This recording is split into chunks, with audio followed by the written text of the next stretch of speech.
نحمده ونصلي ونسلم على رسوله الكريم وعلى آله واصحابه اجمعین اما بعد فاعوذ باللہ من الشیطان الرجیم بسم اللہ الرحمن الرحیم۔ عزیزان محترم، آج ہم علم دین کے حوالے سے ایک حکایت سنیں گے، بڑی خوبصورت حکایت ہے۔ امام الکسائی رحمۃ اللہ تعالیٰ علیہ بہت بڑے امام گزرے ہیں، قرات کے اور لغت کے بہت بڑے امام تھے۔ یہ فرماتے ہیں کہ 40 سال تک میں بھیڑ بکریاں چلاتا تھا، یعنی بکریوں کو، بھیڑوں کو چرایا کرتا تھا۔ تو ایک دن میں نے دیکھا کہ ایک ماں اپنے بچے کو قرآن پاک پڑھنے کے لیے ترغیب دے رہی ہے، یعنی اسے یہ کہہ رہی ہے کہ بیٹا قرآن پڑھا کرو، قرآن کے حلقے میں بٹھانے کی ترغیب دے رہی ہے۔ وہ بچہ بیٹھنا نہیں چاہ رہا تھا۔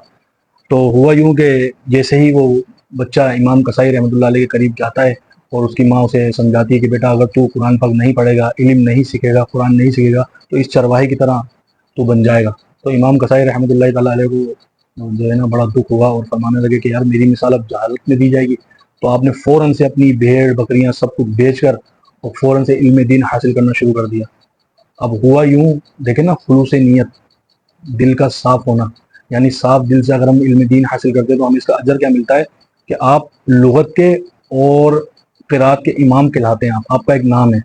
دیکھیں نا، 15ویں صدی میں آپ کا نام لے رہا ہوں اس ویڈیو میں۔ تو اتنے بڑے امام، اس واقعے سے ہمیں کیا ڈیمو ملتا ہے کہ ہمیں علم دین کی کوئی عمر نہیں ہوتی۔